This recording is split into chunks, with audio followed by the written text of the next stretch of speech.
नमस्कार साथियों, जय हिंद। आज एक नया टॉपिक लेकर आते हैं, दिल्ली सल्तनत। तो दिल्ली सल्तनत का जो समय है, काल है, वो 1206 से 1526 ईस्वी तक। 1206 से 1526 ईस्वी तक दिल्ली सल्तनत पर मुस्लिम शासकों ने 320 वर्षों तक शासन किया था। कितना शासन किया था? 320 वर्ष तक। ठीक है, कितना वर्ष तक? 320 वर्ष तक। इनमें से दिल्ली सल्तनत पे 5 राजवंशों ने शासन किया था, जिनमें से गुलाम वंश पहला, दूसरा है खिलजी वंश, तीसरा है तुगलक वंश, चौथा है सैयद वंश और पांचवा है लोदी वंश। ठीक है, 5 राजवंशों ने शासन किया था। तो यहां पर एक ट्रिक हम बता देते हैं। ट्रिक क्या है? गुल खिला के तू सैया ला दो। गुल खिला के तू सैया ला दो। गुल का मतलब गुलाम वंश, खिला के मतलब खिलजी वंश, तू मतलब तुगलक वंश, सैया मतलब सैयद वंश, लादो मतलब लोदी वंश। तो दिल्ली सल्तनत पर कुल 5 राजवंशों ने शासन किया। तो उनमें से जो गुलाम वंश का शासक है, गुलाम वंश का शासक था, वो कौन था? कुतुबुद्दीन ऐबक था। ठीक है, कौन था? कुतुबुद्दीन ऐबक था। कुतुबुद्दीन ऐबक का समय क्या है? 1206 से 1210 ईस्वी तक। कितने वर्ष शासन किया? मात्र 4 वर्ष तक शासन किया। तो गुलाम वंश का संस्थापक कौन था? कुतुबुद्दीन ऐबक। गुलाम वंश को और किस नाम से जाना जाता है? पहला है ममलूक वंश। कौन सा वंश? ममलूक वंश। दूसरा है इलबरी वंश। इलबरी वंश। तीसरा है दास वंश। ठीक है, तो गुलाम वंश को 4 नामों से जाना जाता है: गुलाम वंश, ममलूक वंश, इलबरी वंश और दास वंश। तो जो ममलूक वंश है, इसे ममलूक वंश के नाम से जाना जाता है। तो हम आगे बढ़ते हैं। कुतुबुद्दीन ऐबक। कुतुबुद्दीन ऐबक गुलाम वंश का संस्थापक था। गुलाम वंश का संस्थापक कौन था? कुतुबुद्दीन ऐबक था। कुतुबुद्दीन ऐबक ने 1206 से 1210 ईस्वी तक मात्र 4 वर्षों तक शासन किया था। ठीक है, चलिए।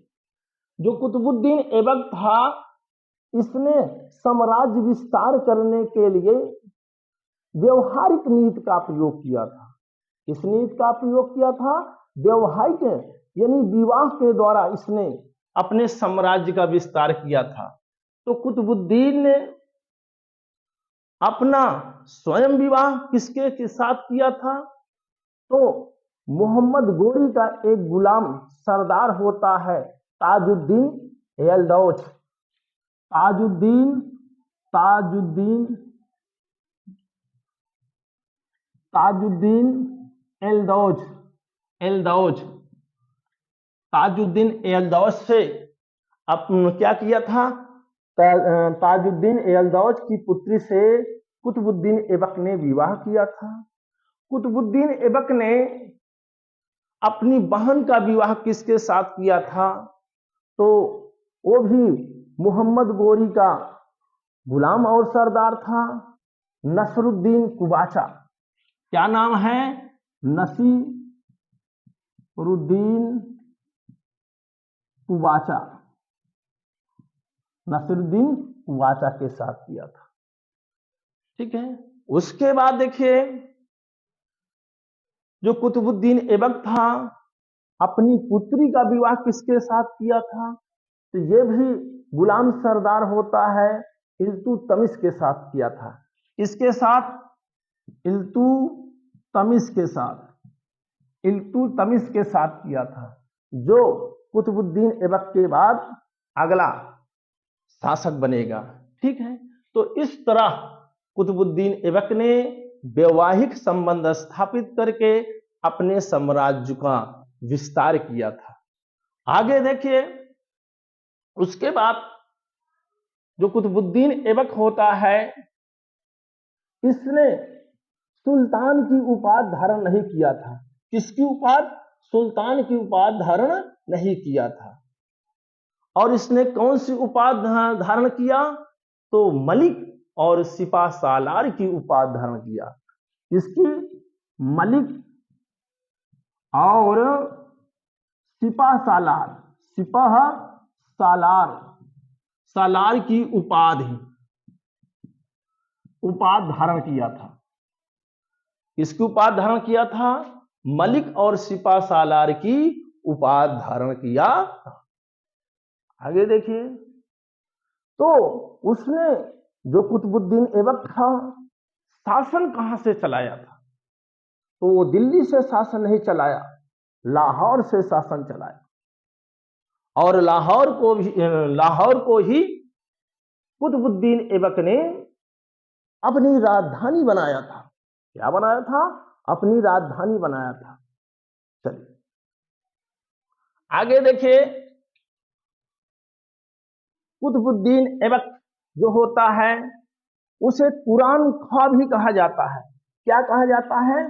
कुरान खां, कुरान खां, कुरान खां भी कहा जाता है। क्योंकि कुतुबुद्दीन ऐबक जो होता है, वो कुरान की आयतों को बड़ी अच्छी तरह से, बड़ी अच्छे ढंग से पढ़ता था। इसलिए कुतुबुद्दीन ऐबक को कुरान खां भी कहा जाता है। क्या कहा जाता है? कुरान खां कहा जाता है।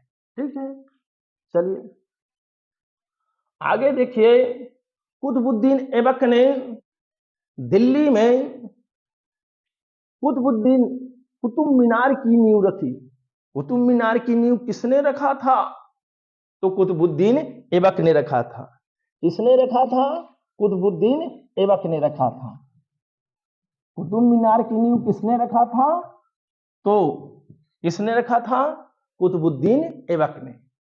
कुतुबुद्दीन ऐबक ने कुतुब मीनार का नाम किसके नाम पर रखा था? उस समय के प्रसिद्ध सूफी संत होते हैं बख्तियार खिलजी।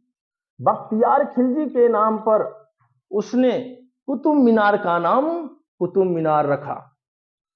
इसके नाम पर उस समय के प्रसिद्ध सूफी संत होते हैं बख्तियार खिलजी। बख्तियार खिलजी के नाम पर कुतुब मीनार का नाम कुतुब मीनार रखा।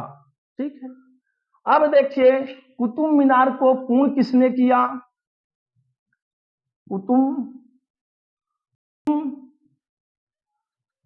कुतुब मीनार को पूर्ण किसने किया? तो कुतुब मीनार को पूर्ण किसने किया? कुतुब मीनार, कुतुब मीनार की पूर्ण किसने किया? तो कुतुब मीनार को पूर्ण इल्तुतमिश ने किया। किसने? इल्तुतमिश। इल्तुतमिश ने कुतुब मीनार को पूर्ण कब किया था? तो 1230 और 31 ईस्वी में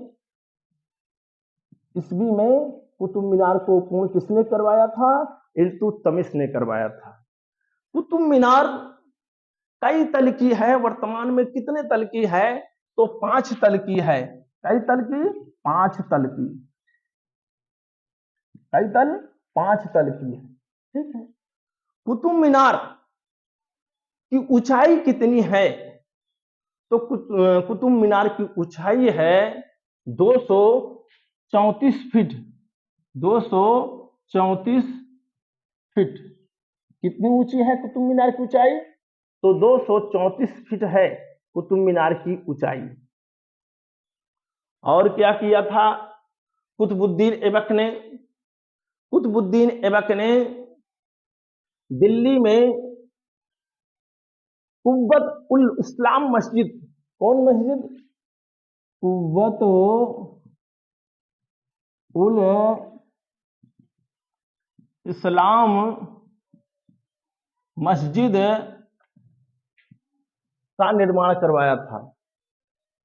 कुतुबुद्दीन ऐबक ने दिल्ली में कौन मस्जिद का निर्माण करवाया था? कुव्वत उल इस्लाम मस्जिद का निर्माण करवाया था कुतुबुद्दीन ऐबक ने। यह मध्यकालीन भारत की प्रथम मस्जिद होती है। मध्यकालीन भारत की प्रथम मस्जिद कौन होती है? कुव्वत उल इस्लाम मस्जिद। कुतुबुद्दीन ऐबक ने और कौन सा कार्य किया था? तो अजमेर में, राजस्थान के अजमेर में 2.5 दिन या 2.5 दिन के झोपड़ा मस्जिद का निर्माण करवाया था। कहां? अजमेर में। अजमेर में 2.5 दिन का झोपड़ा नामक मस्जिद का निर्माण करवाया था। ठीक है, चलिए। जो कुतुबुद्दीन ऐबक था, कुतुबुद्दीन ऐबक लाखों को दान देता था। कुतुबुद्दीन ऐबक लाखों को दान देता था, इसलिए कुतुबुद्दीन को लाख बख्श कहा जाता है। क्या कहा जाता है? लाख बख्श। लाख बख्श। लाख बख्श किसे कहा जाता है? तो लाख बख्श कहा जाता है कुतुबुद्दीन ऐबक को। ठीक है, लाख बख्श कुतुबुद्दीन ऐबक को कहा जाता है। कुतुबुद्दीन ऐबक को पील बख्श भी कहा जाता है। कौन बख्श? पील बख्श। पील बख्श। कुतुबुद्दीन ऐबक को पील बख्श भी कहा जाता है, क्योंकि वह हाथियों को दान भी करा करता था, इसलिए उसे पील बख्श भी कहा जाता है। चलिए आगे। कुतुबुद्दीन ऐबक भारत में मुस्लिम सत्ता स्थापित करने का श्रेय जाता है। कुतुबुद्दीन ऐबक को भारत में मुस्लिम सत्ता स्थापित करने का भी श्रेय जाता है। कुतुबुद्दीन ने 1208 ईस्वी में, कब? 1208 ईस्वी में कुतुबुद्दीन को दास्ता से मुक्ति मिली थी। प्रश्न पूछा जाता है कि कुतुबुद्दीन ऐबक को दास्ता से मुक्ति कब मिली थी? तो दास्ता की मुक्ति मिली थी 1208 ईस्वी में। 1208 ईस्वी में कुतुबुद्दीन ऐबक को दास्ता से मुक्ति मिली थी। चलिए आगे देखिए। अब कुतुबुद्दीन ऐबक के दरबारी कवि, कौन कवि? दरबारी कवि। दरबारी कवि कौन है कुतुबुद्दीन ऐबक के? तो पहला दरबारी है हसन निजामी। हसन निजामी। हसन निजामी। और दूसरे हैं राइटर, लेखक हैं फख्र ए मुदब्बिर। फख्र ए मुदब्बिर। फख्र ए मुदब्बिर। फख्र ए मुदब्बिर। दूसरे क्या हैं? ये दरबारी कवि हैं। पहले हैं हसन निजामी और दूसरे हैं फख्र ए मुदब्बिर। ठीक है, आगे देखिए। उसके बाद कुतुबुद्दीन ऐबक जो होता है, कुतुबुद्दीन ऐबक की मृत्यु कब हो जाती है? तो कुतुबुद्दीन ऐबक की मृत्यु हो जाती है 1206 ईस्वी में। कब मृत्यु हो जाती है? 1206 ईस्वी में, जब वह घोड़े से चौगान व पोलो खेलते हुए घोड़े से गिर करके कुतुबुद्दीन ऐबक की मृत्यु हो जाती है। कब?